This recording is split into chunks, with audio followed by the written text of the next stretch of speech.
تھا کہ یزید اگر امام حسین رضی اللہ تعالیٰ عنہ سے بیعت کا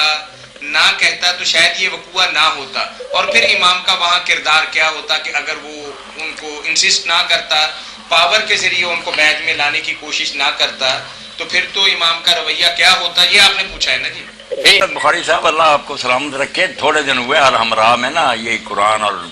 کربلا پر بات ہوئی تھی، لوگوں نے اپنی اپنی باتیں کہیں، میں نے ساری بات وہاں بیان کر لی کہ اصل میں لوگ جو ہے نا بخاری صاحب یزید کی ولی عہدی سے بات شروع کر دی، یہ تاریخ کا بہت بڑا فرار ہے، لوگوں کو بیوقوف بنایا ہوا ہے، جس کی وجہ سے کربلا کی کوئی سمجھ نہیں آتی کہ چلو ایک آدمی برا بھی آ گیا تو اس پر مر جانا تھا۔ میں نے وہاں جب 20 سالہ دور کا بیان کیا نا کہ جو امام حسین نے گزارا حضرت معاویہ کے زمانے میں، اور یہ کہتے رہے کہ مجھ پر جہاد فرض ہے اس کے خلاف، اور مجھے سمجھ نہیں آتی کہ میں اللہ کی عدالت میں کیا جواب، یہ ایک نازک بات میں کہہ رہا ہوں۔ یزید اس کے مقابلے میں صفر ہے، اس نے کچھ بھی نہیں کیا۔ حضرت معاویہ نے جتنے بے گناہ صحابہ کو مارا اور ان کی جائیدادیں ضبط کی اور دین کی مٹی پلیٹ کی، زکوٰۃ بدلی، حج بدلا، نماز کے اوقات بدلے، کوئی حدیث کی کتاب میں تو دیکھے قیامت آئی ہوئی۔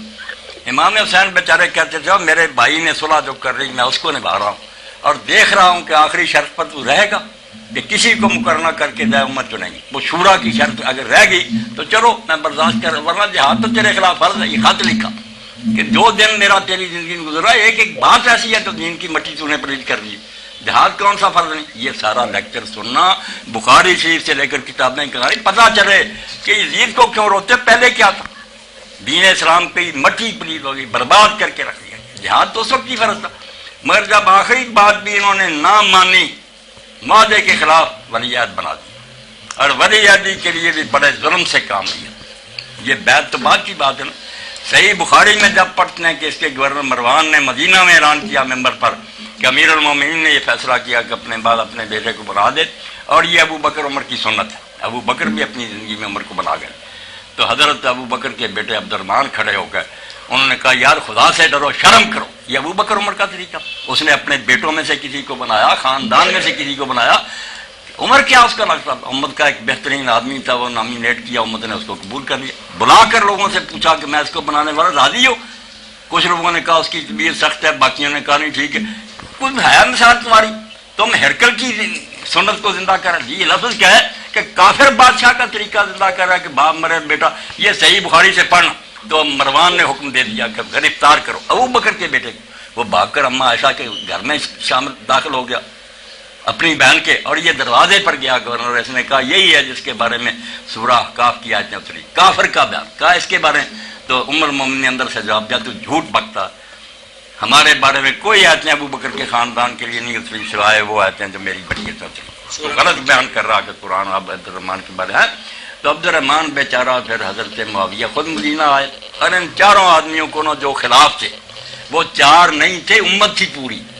سب انہی کے تابع تھے، عبد الرحمن بن ابو بکر، عبداللہ بن عمر،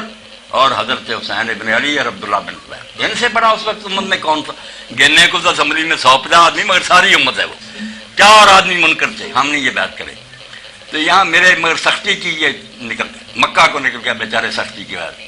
وہاں حضرت معاویہ گئے اور پھر باہر بلایا، ان سے باتیں کی اور بہت رشوت دینے کی کوشش کی کہ تمہارے چچا کا بھائی ہے، جو بیٹا ہے، جو تم کہو گے وہی کرے گا، بس برائے نام۔ وہ نہیں مانے۔ حضرت عبداللہ بن زبیر نے کہا یا رسول اللہ کی طرح کر کہ امت کو چھوڑ جا، لوگ بہتر آدمی چن لیں گے، یا ابو بکر کی طرح کر کے خاندان کو چھوڑ دے، کوئی اچھا آدمی امت سے چلا۔ اب تو اسعد بن ربیعہ وقاص جیسے جنتی صحابہ موجود ہیں، یا پھر کمیٹی بنا دی۔ اس نے کوئی بات نہیں مانی اور کہنے لگا اچھا تم سے نپٹوں۔ اب خدا گواہ صحیح روایت کے ممبر پر چڑھا مکہ میں، ان چاروں کو نیچے بٹھایا، ان پر نگران مقرر کیے کہ اگر یہ زبان کھولنے لگے سر اڑا دو، اور ممبر پر حرم شریف میں جھوٹ بولا کہ یہ 4 آدمی مخالف تھے، ان چاروں نے بیعت کر لی ہے، یہ راضی ہو گئے۔ یہ بیچارے چپ رہے، سر پر کھڑے تھے کہ بولے سر اڑا دو۔ بعد میں چلا گیا اور لوگوں نے کہا تم نے بیعت کری، انہوں نے کہا خدا گواہ ہم نے اس کی کوئی بیعت نہیں، جھوٹ پر۔ یہ بھائی اسد بخاری جو بیڑا پہلے غرق ہو رہا تھا وہی ناجائز تھا،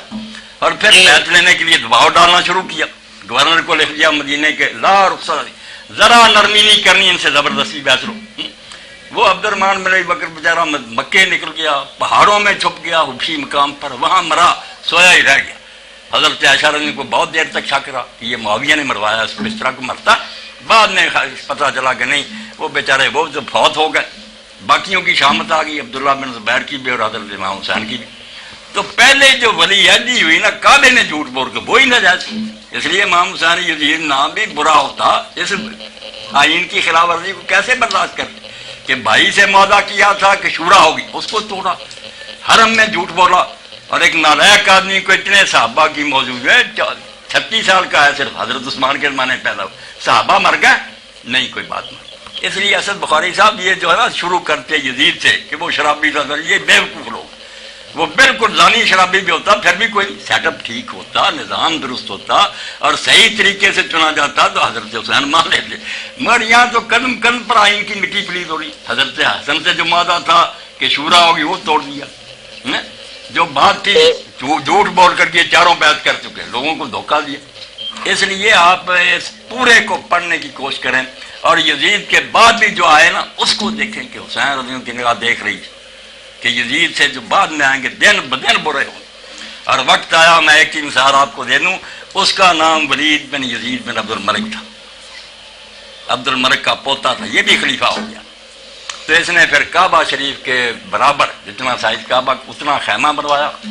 شراب کے مٹکے ساتھ لیے، گانے حج کے لیے چلا، کعبے کی چھت پر یہ لگا کر نا خیمہ، وہاں شراب پینگا اور گانے سنوں گا،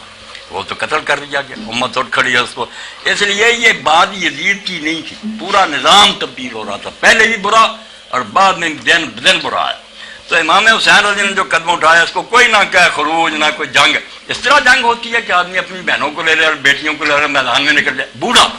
جس کی داڑھی سرخ ہو چکی،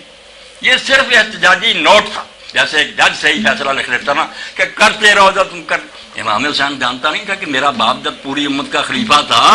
اس معاویہ نے اس کو بے بس کر دیا علی کو، حسن اتنے بڑے لشکر لے کر گیا، وہ بس اب میرے پاس کون سی فوج ہے، 20 سال ہو گیا اس کو دماغ کرتے ہوئے، کون فوج آئے گی؟ انہوں نے صرف دیکھا کہ میں معمولی آدمی نہیں ہوں، امت جانتی ہے۔ 50 سال تو حضور کو ہوئے قبر میں گئے، میں آپ کا نواسا ہوں،